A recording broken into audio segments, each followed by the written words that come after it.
Elizabeth Taylor was Hollywood royalty, but her truest power lay in her refusal to let the studio system, the government, or a deadly epidemic dictate her worth. She conquered the silver screen as a child star, evolved into an Oscar-winning mogul, and ultimately became a fierce political force who saved millions of lives. The icon and the conquest of Hollywood. In the golden age of cinema, women were treated as property of the major film studios. They were packaged, polished, and told exactly how to live. But Elizabeth Taylor refused to be anyone's property. Born in London in 1932, she captured the world's attention as a fierce, 12-year-old equestrian in national velvet. As she grew, her striking violet eyes and raw emotional depth turned her into Hollywood's ultimate leading lady. By 1961, she held the industry by the throat, demanding a record-breaking $1 million to play Cleopatra. It was a staggering display of financial leverage that rewrote the rules for female pay equity in entertainment. She won 2 Academy Awards for Best Actress, starring in timeless masterpieces like Who's Afraid of Virginia Woolf? Yet, the media remained relentlessly obsessed with her personal life, her 8 marriages, and her legendary collection of priceless diamonds. The world viewed her as a beautiful, tragic, and superficial creature of the tabloids. They had no idea of the warrior waiting inside her. The catalyst and the war on HIV/AIDS. In 1985, a terrifying shadow fell over the world. The HIV and AIDS epidemic was actively decimating a generation, met only with horrifying stigma, fear, and silence. Hospitals turned dying patients away, and the United States government completely ignored the crisis.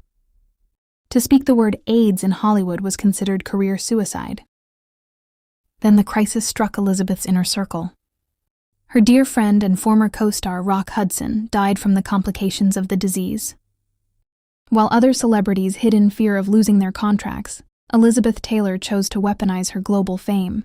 She famously declared that if people were going to stare at her anyway, she was going to give them something vital to look at. In 1985, she co-founded the American Foundation for AIDS Research, known as AMFAR. She didn't just sign checks, she walked into the clinics. She held the hands of dying patients and hugged them tightly on camera, at a time when the world was terrified to even touch them. Through simple human touch, she systematically broke the back of global medical stigma. Confronting institutional power. Elizabeth's power reached its peak when she stepped out of California and marched directly into Washington, D.C. In 1987, she testified before a hostile United States Congress to demand immediate funding for medical research. She stood at the podium and publicly shamed the Reagan administration for their lethal indifference.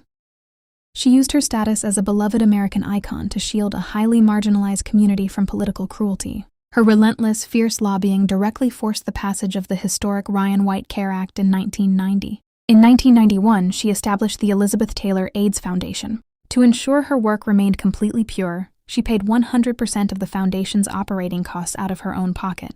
Every single dollar donated by the public went straight to frontline patient care and clinical trials. When her health began to fail, she looked at her legendary vault of historic jewelry and saw a new weapon. She auctioned off her most prized diamonds, raising millions more to fund clinics across the globe. The true legacy of power. Elizabeth Taylor passed away in 2011 at the age of 79. She left behind a blueprint for what a truly powerful woman can achieve when she refuses to be silent. She took the superficial fame given to her by an exploitative industry and forged it into a lifeline for the powerless. She proved that true power is not measured by the diamonds around your neck, but by the courage in your chest. And that is why Elizabeth Taylor is an undeniable force of history.